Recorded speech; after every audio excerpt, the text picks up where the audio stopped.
So as a clinical science programmer जो आपकी first job होती है उसमें ही आप 10 to 11 LPA तक अर्न कर सकते हो एज एन फ्रेशर इटसेल्फ। और इसकी जो कंपनीज है जैसे कि फाइजर, जैसे कोविड में बहुत सारे लोगों ने वैक्सीन यूज किया होगा, ऐसे बहुत सारी कंपनीज हैं जो कि फार्मा कंपनीज है या क्लिनिकल रिसर्च कंपनीज है। अब जो क्लिनिकल रिसर्च कंपनीज होती है उनको सबसे स्टेबल कंपनीज माना जाता है, या फार्मा कंपनीज होती है उनको सबसे स्टेबल इंडस्ट्री माना जाता है। क्यों? क्योंकि वर्ल्ड कहीं पे भी मूव हो रहा हो, लेकिन जो ड्रग इंडस्ट्री है, जो क्लिनिकल रिसर्च है, वो कभी डाउन नहीं जाएगा। ऐसा नहीं होगा फ्यूचर में रिसर्च होना बंद हो जाएगा। सो पास्ट 10-20 ईयर्स से इनका काफी अच्छा ट्रैक रिकॉर्ड है जो ग्रोथ है। इवन हमने कोविड में भी देखा, अभी भी रिसेंटली देखा कि काफी कंपनीज ने फायरिंग की, राइट? गूगल, अमेजॉन, बहुत सारी बड़ी बड़ी कंपनीज ने फायरिंग की। बट क्लिनिकल रिसर्च कंपनीज में जो क्लिनिकल साइंस प्रोग्रामर रोल है उस पर एक भी फायरिंग ऐसी कुछ नई न्यूज हमें सुनने मिली, ना ही हमें लिंक्डइन पे देखने मिला। तो जो मेरी फर्स्ट जॉब थी as a clinical science programmer, वहाँ पे मुझे अराउंड 3 LPA का ऑफर मिला था। उसके बाद मुझे अराउंड 250% या 300% हाइक तक का ऑफर मिला मुझे काफ़ी कंपनियों से। और अभी तक मैं काफ़ी स्टूडेंट्स को ट्रेन कर चुका हूँ। उनमें से एक के वीडियो का मैं यहाँ पे लिंक ऐड कर दूंगा, जिसको अराउंड मोर देन 8 LPA का ऑफर मिला एज एन फ्रेशर। और ऐसे ही काफ़ी मैंने स्टूडेंट्स को ट्रेन किया है। और ये जो मैं चीज़ें आज यूट्यूब पे बताने वाला हूँ, ये मोस्टली आपको यूट्यूब चैनल्स पे या कहीं पे ये चीज़ें जानने नहीं मिलेगी। तो चलो अब डार्क साइड्स की बात कर लेते हैं। As a clinical science programmer अगर आपको जॉब मिलती है तो उसके क्या डार्क साइड्स हैं? तो जो सबसे पहला डार्क साइड है वो है हेल्थ इशू। क्योंकि आप continuous as a statistical programmer या क्लिनिकल साइंस प्रोग्रामर एक सॉफ्टवेयर पे, एक कंप्यूटर पे काम करते हो, तो उससे क्या होता है, हेल्थ इश्यूज होते हैं। सबसे पहला हेल्थ इशू क्या होता है? Back pain. आपका जो बैक होता है, क्योंकि आप बहुत सारा टाइम मतलब अपने दिन का 7, 8, 9 घंटा कभी कभार स्पेंड करोगे आप कंटिन्यूस कंप्यूटर के सामने, कीबोर्ड के सामने, तो आपके बैक में आपको पेन होने के चांसेस हो सकते हैं या प्रॉब्लम्स हो सकती है। तो उसका सिंपल सा एक सॉल्यूशन है, मार्केट में बहुत सारी ऐसी प्रॉपर चेयर्स मिलती है जिसमें आपका पोस्चर मेंटेन रहे। आप हर 30 मिनट्स में आप वॉक के लिए उठ सकते हो, ठीक है, अपने चेयर से। आप मेक श्योर करो इंस्टेड ऑफ कंटिन्यूसली सिटिंग की 2-3 आवर्स कंटिन्यूसली आप बैठे रह रहे हो चेयर पे। उसके सिवा आप जिम जा सकते हो, ठीक है, आप मॉर्निंग वॉक कर सकते हो। Gym, morning walk plus every 30 minutes अपने जो पोजीशन है उसको आप चेंज करो, या अपने जो चेयर है उससे उठ के आप थोड़ा सा वॉक करो। ये 3 चीज़ें आपको काफ़ी हेल्प करेगी।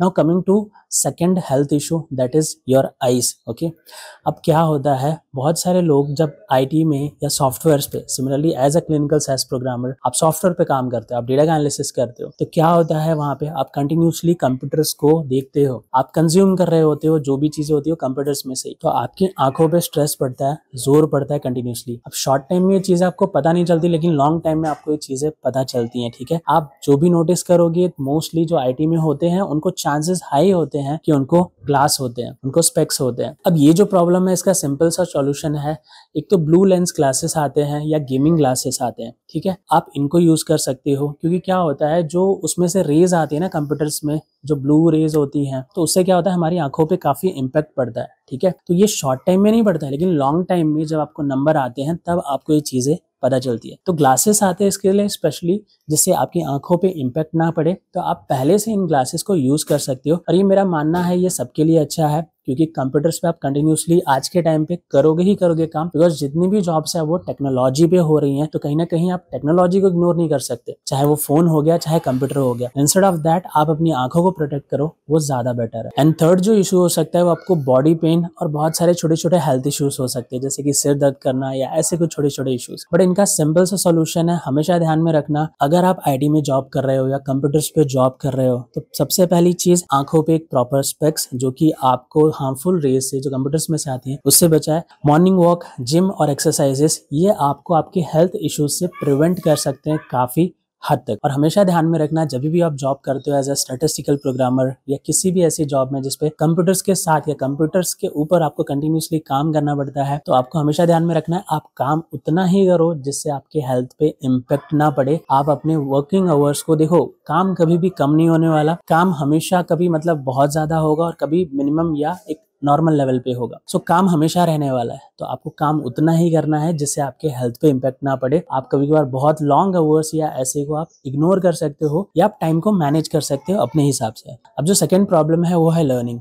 बहुत बार क्या होता है कि आपको एक बहुत ही अच्छी कंपनी में, बहुत बड़ी कंपनी में जॉब तो मिल जाती है, काफ़ी अच्छी सैलरी मिलती है, आप इंजॉय कर रहे होते हो, बट आपकी जो लर्निंग होती है वो बहुत स्लो हो जाती है, कर्व उसका बहुत स्लो हो जाता है, आप कुछ सीख नहीं पाते। तो हमेशा ध्यान में रखना आपके इनिशियल 4-5 ईयर्स या 2-3 ईयर्स आपका लर्निंग बहुत इंपॉर्टेंट है, और इनिशियल 1-2 ईयर तो वेरी इंपॉर्टेंट, बहुत ही ज्यादा जरूरी है पहले के 2 साल सीखना। क्योंकि अगर पहले के 2 साल आपने नहीं सीखा तो आप हमेशा ध्यान में रखना इंडस्ट्री में, ठीक है, अगर आपको बहुत अच्छी सैलरी मिल रही है, आपकी पहली कंपनी बहुत बड़ी है, लेकिन आपका वैसा स्किल नहीं है, आपका वैसा लर्निंग नहीं है, तो आपको लॉन्ग टाइम में क्या होगा, कहीं ना कहीं उससे प्रॉब्लम हो सकती है कि आपकी सैलरी तो काफी हाई है बट आपका स्किल सेट, आपकी लर्निंग उतनी अच्छी नहीं है। तो इनिशियल ईयर्स हमेशा ध्यान में रखना कि आपको लर्निंग मिले। अगर लर्निंग नहीं मिल रही, सीखने नहीं मिल रहा, क्योंकि कभी कभार क्या होता है आईटी में, मेरा एक्सपीरियंस भी मैं शेयर करूं तो कुछ कुछ ऐसा टाइम था जहां की हमको काम ही नहीं था, कोई कोई वीक ऐसा था या कोई मतलब एंटायर डे ऐसा था कि जिस दिन काम नहीं था, तो आप क्या होते हो, यू एंड अप एंजॉयिंग, ठीक है, आप एंजॉय करने लगते हो उस पूरे दिन को। तो गाइस इससे आपको प्रॉब्लम हो सकती है, इनिशियली आपको ये चीजें नहीं पता चलती, बट जब बहुत ज्यादा काम आता है, प्रेशर आता है, तो आप उसको हैंडल नहीं कर पाते। तो या तो अपने मैनेजर से इस चीज के लिए बात कर सकते हो, या तो सीनियर से, या तो डायरेक्टर से। आप मेक श्योर करो कि इनिशियल 1-2 ईयर आपको काम मिले और आप अच्छा खासा सीखो, ठीक है। क्योंकि ये हमेशा ध्यान में रखना, आपको जो भी पैसे मिलते हैं आपके नॉलेज के पैसे मिलते हैं। तो अगर आपको अच्छे पैसे मिल रहे हैं तो आपका नॉलेज भी मोस्ट प्रॉब्ली मान के चलो अच्छा होना चाहिए, ठीक है। मैं ऐसा नहीं बोला टॉप लेवल का होना चाहिए, टॉप 20, बट एटलीस्ट इतना नॉलेज होना चाहिए कि आप अपने वर्क को, जो आपका काम है, उसको ईजिली हैंडल कर सको। एंड जो थर्ड पॉइंट है वो है पीयर प्रेशर। बहुत बार क्या होता है, लेट्स सपोज आप एक टीम में हायर हुए हो, तो कभी कभार क्या होता है कंपनीज में आपको कंटिन्यूसली काम नहीं होगा और कभी कभार कंटिन्यूसली काम होगा, ठीक है। तो ये कभी कभार काम ना होना, कभी कभार काम ज्यादा होना, that is natural in this roles, चाहे वो स्टैटिस्टिकल प्रोग्रामर हो, चाहे वो आईटी का कोई भी रोल हो। नाउ टॉकिंग अबाउट कि पीयर प्रेशर में क्या होता है कि लेट्स सपोज कि आपके जो कलीग्स हैं, ठीक है, आपके जो पेयर्स हैं, कभी कभार वो ज्यादा आवर्स काम कर रहा है, तो उनको देख के आपको ऐसा फील होता है कि मैं उतना कंट्रीब्यूशन नहीं दे रहा, मैं उतना काम नहीं कर रहा। ये लिटरली आपको फील होगा, आप अगर काम करोगे ना तो आपको कभी ना कभी ऐसा फील होगा कि वो बंदा कितना काम कर रहा है और मैं उतना काम नहीं कर रहा। तो क्या होता है, आप भी एंड अप हो जाते हो, at the end of the day आप ज्यादा काम करने का ट्राई करते हो, आप ज्यादा काम करते हो पीयर प्रेशर में, कंपटीशन में। तो हमेशा ध्यान में रखना, अगर आपको कंपटीशन रखना है, ठीक है, तो आप लर्निंग में रखो, स्किल्स को डेवलपमेंट में रखो, ज्यादा आवर्स काम करने में नहीं, ठीक है। और हमेशा ये ध्यान में रखना कि जो स्किल्स होती है ना, उनकी वैल्यू ज्यादा होती है इंस्टेड ऑफ आप 10 घंटे काम करो। तो आप हमेशा ध्यान में रखो कि आप जो भी कर रहे हो उसमें कुछ सीख रहे हो, और आप जो भी काम कर रहे हो उसमें कुछ इफेक्टिव वे से कर रहे हो। आपको हर वक्त इफेक्टिव वे से काम करने की जरूरत नहीं है, बट आप कुछ ना कुछ सीखो, क्योंकि क्या पता आप जो काम कर रहे हो उसी काम को